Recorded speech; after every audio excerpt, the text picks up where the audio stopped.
Good evening, may gabi sa tanan. So, I am here again in my favorite spot sa labi ko. Yan. O, diba? Ang ganda. So, we are now in our series number 21, Life of a Teacher.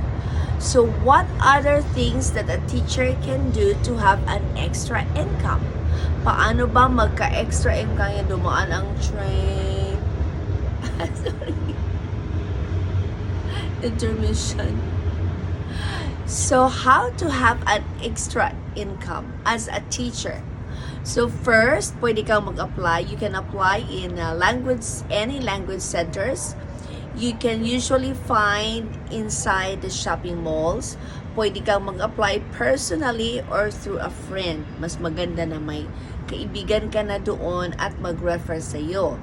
Second, you can have a parents referral or friends referral. No, yung mga anak ng mga kaibigan mo. So, yun, pwede kang sinong gustong magpaturo ng English dyan. So, pwede ako, available ako.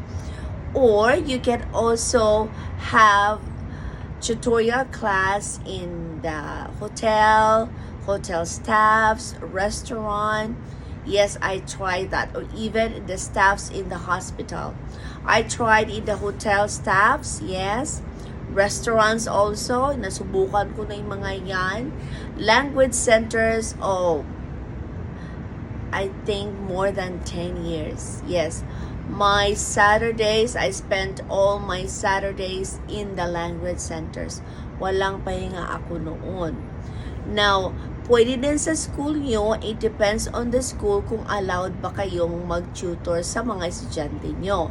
Kasi sa school namin, outside the school, hindi kami pwedeng magturo. Yes. But some schools I've heard, yes, they are allowed to do that. So, pwede kayong mag-extra class sa mga estudyante nyo, mag-meet lang kayo somewhere. Okay.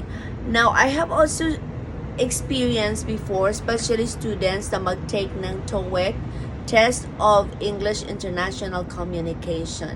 So, yes, magpaturo sila, and to students also who will take entrance test in universities or they will go to other countries, exchange scholars.